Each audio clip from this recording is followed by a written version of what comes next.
തിരുവചന സന്ദേശങ്ങൾ ശ്രവിക്കുന്നതിനായി ഭാഗ്യവചനധാര ഇന്ന് തന്നെ സബ്സ്ക്രൈബ് ചെയ്യുക. ദൈവം നിങ്ങളെ അനുഗ്രഹിക്കട്ടെ.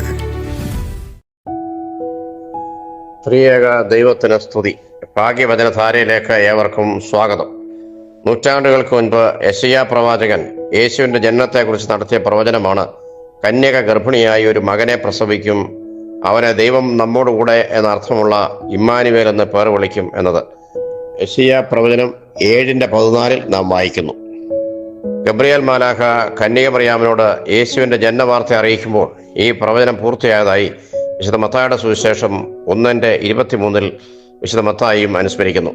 യേശു ക്രിസ്തുവിലൂടെ ദൈവം മനുഷ്യനായി തീർന്നതിന്റെ കാതലായ സന്ദേശം ദൈവം നമ്മോടുകൂടെ എന്ന ബോധം മനുഷ്യനെ നൽകുക എന്നതായിരുന്നു. മനുഷ്യരോടുകൂടെ വസിക്കുന്ന ദൈവം ക്രിസ്തീയ വിശ്വാസത്തിൽ ദൈവത്തെക്കുറിച്ച് ലഭിക്കുന്ന ഏറ്റവും മനോഹരവും ശക്തവുമായ തിരിച്ചറിവാണ്. കാരണം വിദൂരതകളിലെ സങ്കല്പമല്ല, സമീപത്തെ യാഥാർത്ഥ്യമാണ് ദൈവമെന്ന തിരിച്ചറിവ് മനുഷ്യാവതാരത്തിലൂടെ ദൈവം മനുഷ്യന് നൽകുകയാണ്. മനുഷ്യനെ പൂർണ്ണമായി കണ്ടും കേട്ടും അറിഞ്ഞും അവരോട് കൂടെ നടക്കുന്ന ദൈവം മനുഷ്യന്റെ ധൈര്യവും ശക്തിയും സമാധാനവും പ്രത്യാശയും വിശുദ്ധിയുമാണ്. ഇപ്രകാരം ദൈവത്തെ തിരിച്ചറിഞ്ഞാൽ മനുഷ്യന് യഥാർത്ഥ മനുഷ്യനായി ഉയരുവാൻ സാധിക്കും. അതിലൂടെ മനുഷ്യാവതാരത്തിന്റെ അർത്ഥം സഫലമാകുവാനും ഇടയാകും. എന്നാൽ തിരിച്ചറിവിനേക്കാൾ അറിവിനാണല്ലോ മനുഷ്യൻ പ്രാധാന്യം കൊടുക്കുന്നത്. അതുകൊണ്ട് തന്നെ അറിവിന് പിന്നാലെ ഓടുമ്പോൾ പലപ്പോഴും ഏദനിൽ ഹവ്വായ്ക്ക് സംഭവിച്ചതുപോലെ തകർച്ചയിലേക്കും പാതാള കുഴിയിലേക്കും സ്വയം വലിച്ചെറിയപ്പെടുകയാണ് എന്ന് അവൻ തിരിച്ചറിയുന്നതും ഇല്ല. മനുഷ്യരോട് ചേർന്ന് വസിക്കുവാനുള്ള ദൈവത്തിന്റെ ആഗ്രഹം സൃഷ്ടിയുടെ ആരംഭം മുതൽ നമുക്ക് മനസ്സിലാക്കാവുന്നതും ദൈവം തന്നെ വെളിപ്പെടുത്തിയതുമായ ഒരു യാഥാർത്ഥ്യമാണ്. ഏദൻ തോട്ടത്തിൽ മനുഷ്യരോട് കൂടെ നടക്കുന്ന ദൈവത്തെ ഉൽപ്പത്തി പുസ്തകം 3:8 നാം കാണുന്നുണ്ട്.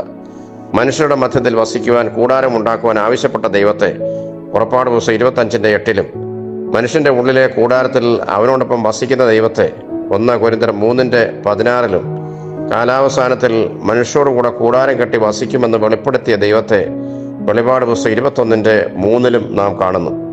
എപ്പോഴും മനുഷ്യരോടുകൂടെ വസിക്കുവാൻ ദൈവം ആഗ്രഹിക്കുന്നു എന്നതിൻ്റെ വ്യക്തമായ തെളിവുകളാണ് ഇതെല്ലാം. അതിനുവേണ്ടി അവൻ മനുഷ്യനായി. അവൻ മനുഷ്യരോട് ചേർന്ന് നിൽക്കുമ്പോൾ മനുഷ്യൻ അനുഭവിക്കുന്ന സ്വസ്ഥതയും ആഹ്ലാദവും അനിർവചനീയമാണല്ലോ. കാനാവിൽ നിരാശയുടെയും അപമാനത്തിൻ്റെ മുൻപിൽ നിർനിമേഷനായി നിന്ന മനുഷ്യന് ധൈര്യത്തിൻ്റെയും ആത്മാഭിമാനത്തിൻ്റെയും ശക്തിയായി ദൈവ സാന്നിധ്യം വെളിപ്പെട്ടു. കാറ്റും കോളും ഇളകി മറിഞ്ഞ തടാകത്തിൽ അരക്ഷിത ബോധത്താൽ ഭയചകിതരായ ശിഷ്യ സമൂഹത്തിന് ആത്മധൈര്യത്തിൻ്റെയും ജീവിത സുരക്ഷിതത്വത്തിൻ്റെയും കവചമായി ദൈവ സാന്നിധ്യം രൂപാന്തരപ്പെട്ടു.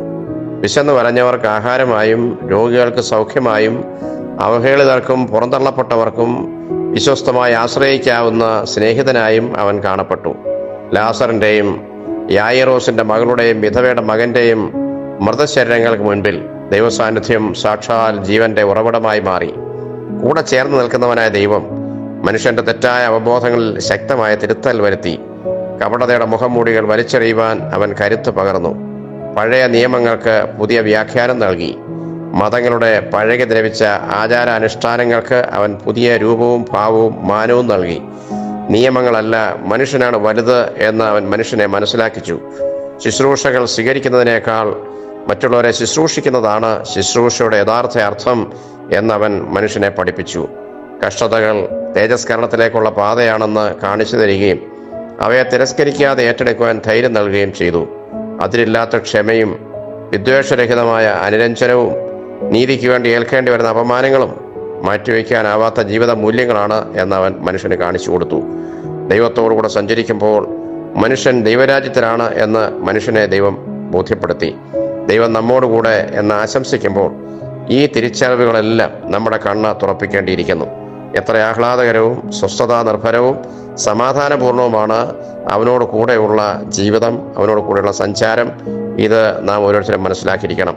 ഈ വർഷത്തെ ക്രിസ്മസിൽ ദൈവം നമ്മോടുകൂടെ ആയിരിക്കട്ടെ, നാം ദൈവത്തോടു കൂടെയും ആയിരിക്കട്ടെ. ഇതിന് വിരുദ്ധമാകുന്നതെല്ലാം ഒഴിവായി തിരുവാൻ ഇടയാകട്ടെ. എല്ലാവർക്കും സന്തോഷം നിറഞ്ഞ സമാധാനം നിറഞ്ഞ ക്രിസ്തുമസ് ആശംസിക്കുന്നു. നന്ദി, നമസ്കാരം.